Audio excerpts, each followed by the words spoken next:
इल्म की अहमियत और अफादियत। दरअसल अल्लाह रब्बुल इज़्ज़त ने जब आदम अलैहिस्सलाम को मिट्टी से पैदा किया, रूह फूंकी, तो उनको इल्मुल अशिया सिखाया।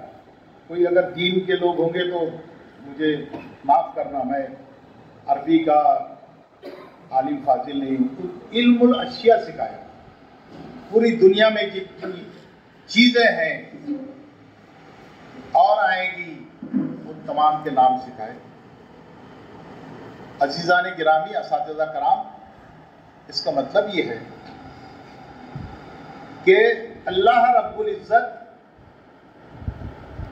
पहले मुअल्लिम और आदम अलैहिस्सलाम पहले मुतअल्लिम। ये है इनकी अहमियत। और कुरान मजीद जब गारे हिरा में उसकी पहली आयत नबी करीम सल्लल्लाहु अलैहि वसल्लम पर नाजिल हुई तो वो थी इकरा। पूरी मैंने तो कहा कि मैं अरबी का आलिम नहीं हूँ, लेकिन इकरा बेस पे रब्बिकल्लज़ी खलक, ठीक है। मेरी मालूमात के हिसाब से 5 आयत थी।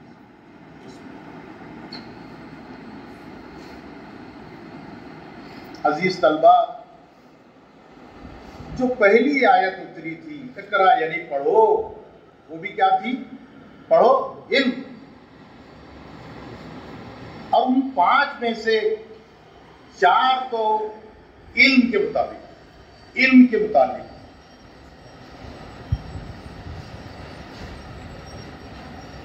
यह है इल्म की अहमियत। कुरान मजीद में अल्लाह ताला ने कहा कि कुल पढ़ो, रब्बे ज़िदनी इल्मन। ऐ अल्लाह, कहो कि ऐ अल्लाह मेरे इल्म में इजाफा फरमा। बराबर है।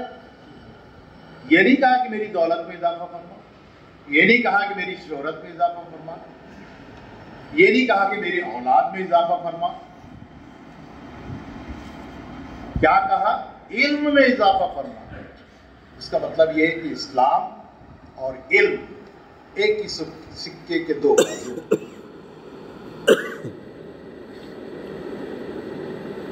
अच्छा, एक बात तो मैं बताना चाहता हूँ, असातिज़ा कराम गौर से सुन ले, बच्चे भी। ये जो आप कहते हो ना तालीम तालीम तालीम तालीम, कुरान मजीद में जैसे खुदा का लफ्ज नहीं है, ऐसे तालीम का भी लफ्ज है। टू बी वेरी फ्रैंक, वहां अल्लाह का लफ्ज है और वहां इल्म का लफ्ज है। अब मैं इल्म पर आऊंगा कि इल्म क्या है, तालीम आप क्यों नहीं कहते। फिर नबी करीम सल्लल्लाहु अलैहि वसल्लम को जब दुनिया में नबूवत देकर भेजा गया तो उसके 6 मकासिद बयान किए गए। 6 कितने? 6 मकासिद। अजीज तलबा और तालिबात, उसमें से 4 मकासिद इल्म से मुताबिक। पढ़ लेना कभी जाकर, मैं डिटेल में नहीं जाता हूं, शाम का हूं। 4 मकासिद, 6 में से 4 इल्म। और जब नबी करीम सल्लल्लाहु अलैहि वसल्लम हमारे पास पैगाम लेकर आए तो क्या फरमाया कि हर मुसलमान मर्द और औरत पर इल्म का हासिल करना फर्ज है। सुना ना आपने? जैसे नमाज फर्ज है, छोड़ सकते क्या? जैसे रोजा फर्ज है, छोड़ सकते हैं क्या? फर्ज, सुन्नत नहीं, नफल नहीं, फर्ज। जैसे रोजा फर्ज, नमाज फर्ज, कलमा फर्ज, साहिब इस्तिताअत पर हज फर्ज, उस तरह इल्म फर्ज। इल्म का हासिल करना हर मुसलमान मर्द और औरत पर क्या है? फर्ज है, छोड़ नहीं सकते। नमाज को छोड़ सकते होंगे तो बोलो, इल्म को भी नहीं छोड़ सकते। और क्या फरमाया कि इल्म हासिल करो चाहे उसके लिए तुम्हें चीन ही क्यों ना जाना पड़े। यानी दूर दराज का सफर करो। अब चीन जाओगे तो आपको अरबी पढ़ने को मिलेगी क्या? चीनी जुबान। मतलब है कि दूसरी जुबान पढ़ो, अगर पढ़ना है तो, लेकिन पढ़ो, इल्म हासिल करो। अब दूसरी बात ये कि फिर हुजूर सल्लल्लाहु अलैहि वसल्लम की एक हदीस में शायद दुआ है कि ऐ अल्लाह ताला हमें इल्म नाफे अता फरमा। ऐसा है, इल्म नाफे अता फरमा, दुआ है हदीस। अब ये बहस चलती है कि हमको कौन सा इल्म हासिल करना चाहिए। इसमें साफ हो गया, चाहे दुनियावी इल्म क्या हो, दीन का इल्म तो इल्म नाफे है ही है, नफा देने वाला ही इल्म है। लेकिन दुनिया का भी आप इल्म हासिल करो, लेकिन कौन सा इल्म? जो इल्म नाफे हो, जो नफा देता हो, नुकसान न देता।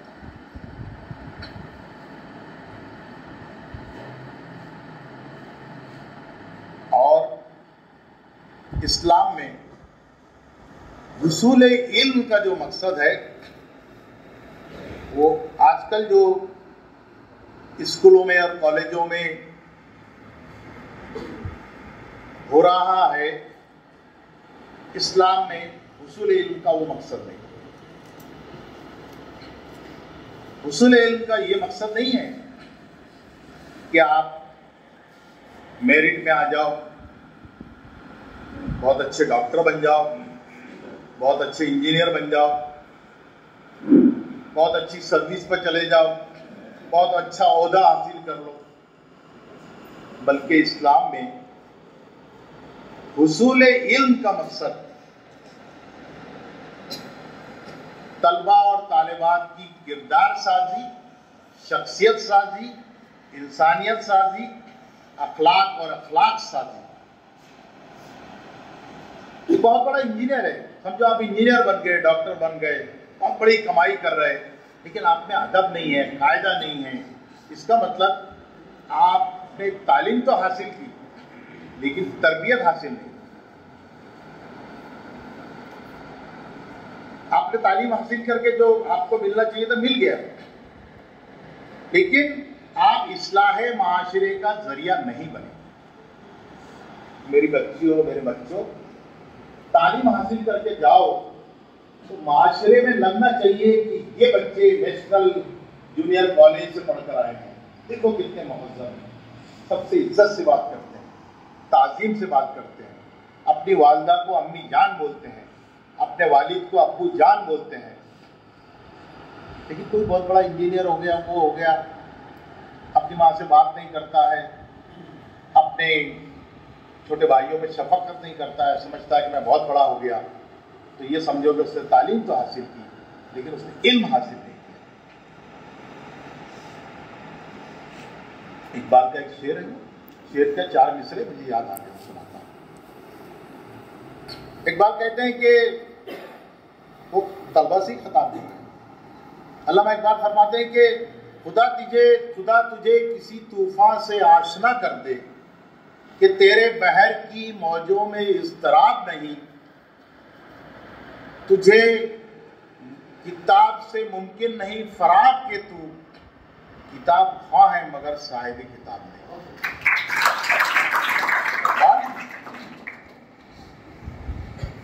इकबाल तो आप लोगों को समाज में जाने के बाद लोगों ने कहना चाहिए मुसलमान है, आपकी ताज़ीम और तकरीम करना चाहिए, इसलिए तो वो कहते हैं। अल्लामा इकबाल ये सेक्रेटरी हैं यंग बॉयज एसोसिएशन, है ना, यंग बॉयज एजुकेशन सोसाइटी। तब मुझे याद आया कि यंग बॉयज क्या कर सकते हैं, कितना बड़ा कारनामा उन्होंने करके बता दिया। मुझे कहा गया कि 94 में स्कूल में टाइम था, किया था, और अभी देखो कितना बड़ा इदारा हो गया। ऐसे ही तो अलीगढ़ में छोटा सा इदारा मदरसा कायम किया था सर सैयद ने, बाद में इतना बड़ा अलीगढ़ यूनिवर्सिटी बन गया, दुनिया में नाम है।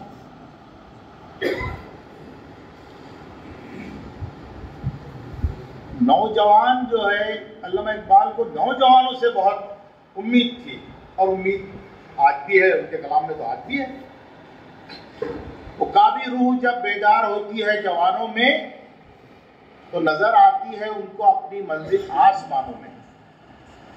देखो, जब काबी रूह ये नौजवानों में बेदार हुई, ये तो जब नौजवान होंगे 94 में, तो देखो ये आसमानों में उनको अपनी मंजिल नजर आ गई। कितना बड़ा इदारा का है, ठीक है ना।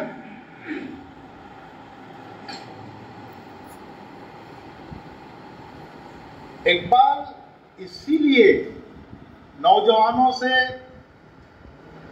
यानी आप जिस मंजिल पर अभी कदम रखने वाले हैं 12वीं के बाद 10वीं के बाद, आपसे उम्मीद करते हैं।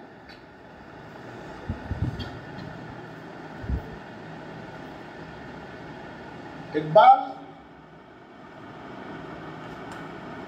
आफाकी शायर, उनकी शायरी में आफाकियत। इकबाल डे हुआ होगा तो आपको सर ने बताया होगा।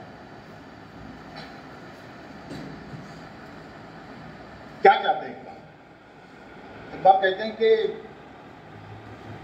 अजाइम को सीनों में बेदार कर दे। सीनों में अजाइम, हौसले, आपको हौसला रखना पड़ेगा कि नहीं? मैं नीट करूंगी, डॉक्टर बनूंगी, इंजीनियर बनूंगी, आईएएस ऑफिसर बनूंगी, कौम की खिदमत करूंगी।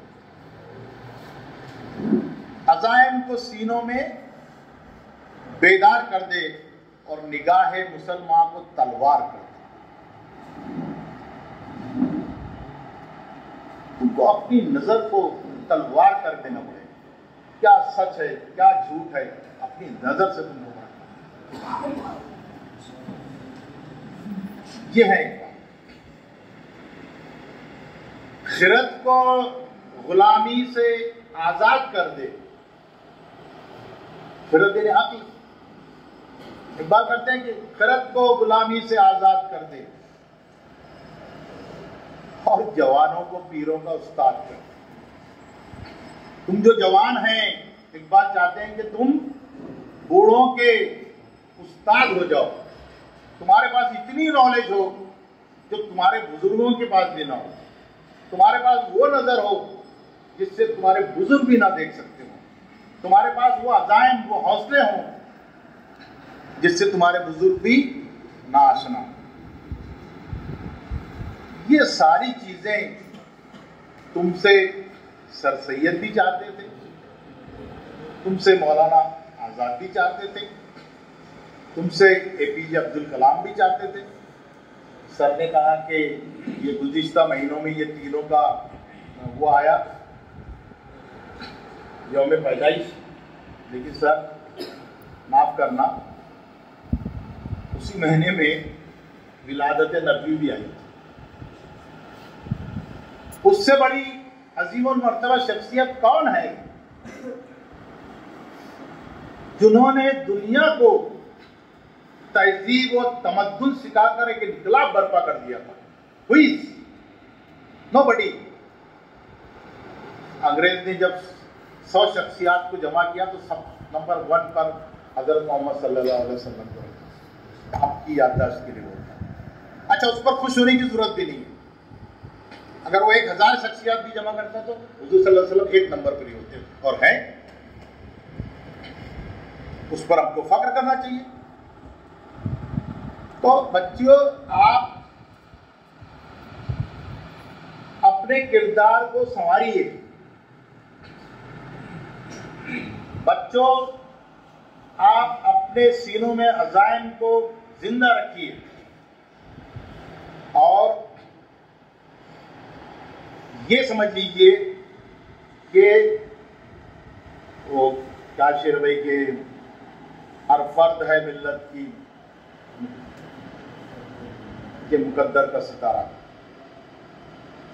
हर फर्द है मिल्लत की मुकद्दर। क्या है? अफराद के हाथों में है अक़वाम की तकदीर। हर फर्द है मिल्लत की के मुकद्दर का सितारा। हर फर्द, तुम सब कौम की मुकद्दर का सितारा हो। तुमको इस मिल्लत के मुकद्दर का सितारा बनकर बताना है। सिर्फ सर्टिफिकेट से कुछ नहीं होगा, सिर्फ डिग्री से कुछ नहीं होगा, तुमको सिर्फ तालीम से कुछ नहीं होगा, तरबियत लेकर यहाँ से जाओ। कितने अच्छे, मैंने देखा तुम्हारे यहाँ पर क्वालिफाइड टीचर्स, वेल क्वालिफाइड, बहुत दयानतदार सेक्रेटरी और मैनेजमेंट, बहुत ही मुतहर्रक हेडमास्टर। पूरे डिस्ट्रिक्ट में मैंने ऐसा नहीं देखा, पूरे डिस्ट्रिक्ट की स्कूलों में नहीं देखा, फिर भी तालियां नहीं बजाते हो। इतने अच्छे टीचर, इतना अच्छा हेडमास्टर, इतना अच्छा मैनेजमेंट, इतने अच्छे सेक्रेटरी, इतनी अच्छी स्कूल, आप उससे फायदा उठाइए।